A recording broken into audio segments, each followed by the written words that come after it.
दोस्तों, आपके मन में कभी न कभी यह प्रश्न जरूर आया होगा कि मृत्यु के बाद क्या एक ही परिवार में पुनर्जन्म संभव है। हम में से ज्यादातर लोग मरने के बाद फिर से अपने ही घर में दोबारा जन्म लेने की इच्छा रखते हैं, पर क्या यह संभव है?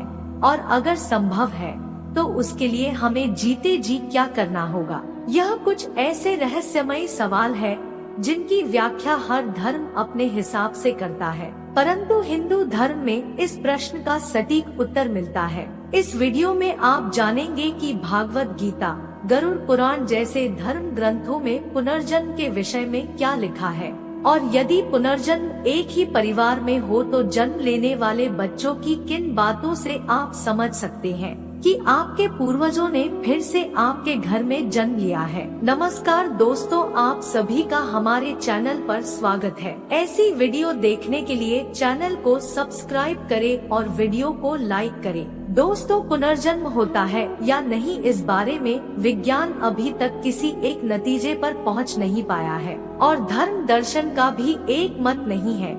हालांकि भारतीय मूल के सभी धर्म ग्रंथ पुनर्जन्म की व्यवस्था को मानते हैं, जिसके अनुसार मृत्यु के पश्चात आत्मा की 3 गतियां अर्थात ऊर्ध्व गति, स्थिर गति और अधोगति में से कोई एक गति होती है, पर पुनर्जन्म उन्हीं का होता है जिनकी गति स्थिर होती है। और स्थिर गति का अर्थ है व्यक्ति मरने के बाद ना ही ऊपर के लोक अर्थात देवलोक या पितृलोक को जाता है और ना ही निम्न लोक अर्थात नरक लोक जाता है।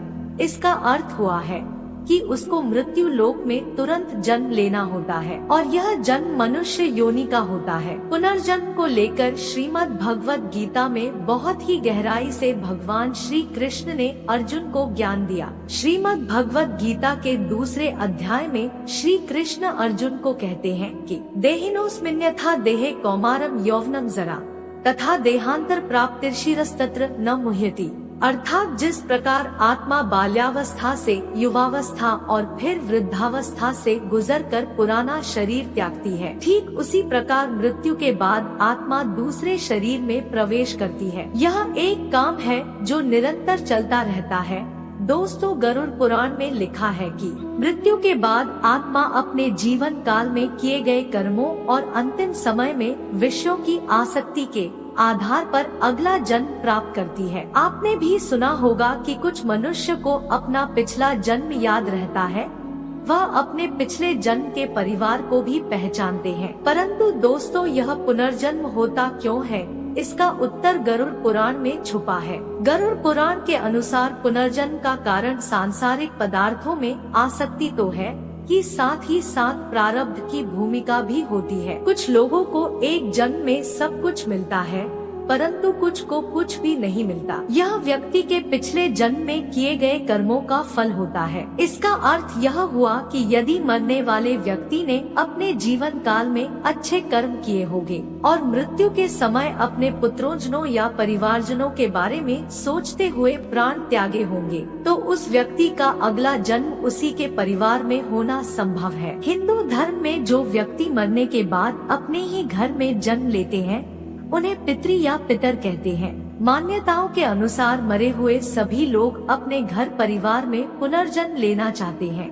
मृत्यु के समय आपके पूर्वज की अभिलाषा ही आपके घर में पुनर्जन्म का कारण बनती है। वह आपके पुत्र के रूप में या आपके पुत्र के पुत्र या पुत्री के बच्चे के रूप में जन्म ले सकते हैं, लेकिन यह भी उनके कर्मों पर निर्भर करता है। यदि कर्म बहुत खराब किए हैं तो मानव जन्म न मिलने के कारण उसे अपने पुराने परिवार में जन्म नहीं मिलता। कुल मिलाकर हमारे कर्मों से ही हमारा प्रारब्ध जुड़ा होता है।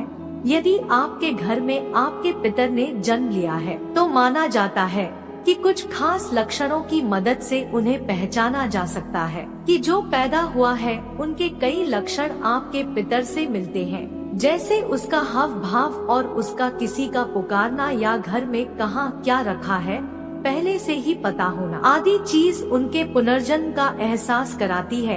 इसके अलावा यदि आप उस बच्चे के सामने कुछ फोटो रखेंगे और वह आपके उसी पितर की फोटो छुए तो यह भी पितर का आपके घर में जन्म लेने का संकेत देता है। अगर खाने में पितर की पसंद और बच्चे की पसंद मिलती हो तो बच्चे का बार बार अपने पितर वाली जगह पर ही जाकर बैठना, बच्चे का बर्ताव पितर जैसा ही होना, पितर की जहाँ मृत्यु हुई थी वहाँ ले जाने पर बच्चे का डरना आदि लक्षण हमारे पितर का उस बच्चे के रूप में पुनर्जन्म को बतलाता है। दोस्तों, समानता व्यक्ति जब किसी भावना या इच्छा को मन में लेकर शरीर को त्यागता है तो मृत्यु के समय उसकी भावना या इच्छा के अनुरूप उसका अगला जन्म होता है। उदाहरण के लिए, ऐसा मनुष्य जिसके साथ जीवन में बहुत अन्याय हुआ हो और इस कारण उसकी मृत्यु हो गई हो, तो ऐसे में प्रतिकार या बदला लेने के लिए आत्मा का पुनर्जन्म होता है।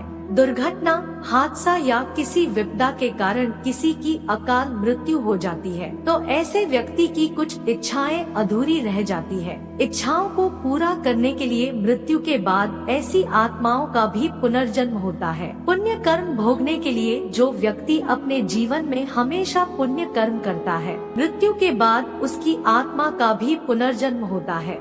ऐसी आत्माएं पुण्य फल को भोगने के लिए जन्म लेती हैं। अधूरी साधना को पूरा करने के लिए किसी व्यक्ति की मृत्यु बहुत जल्दी हो जाती है। ऐसे में उसकी कुछ तपस्या, साधना या इच्छाएं अधूरी रह जाती है। इन्हें पूरा करने के लिए भी मरने के बाद ऐसी आत्माओं का पुनर्जन्म होता है। दोस्तों, हमारे द्वारा दी गई जानकारी कैसी लगी कमेंट करके जरूर बताएं। अगर चैनल पर नए हो तो चैनल को सब्सक्राइब करें और वीडियो को लाइक करें और हाँ, पूरा वीडियो देखने के लिए धन्यवाद।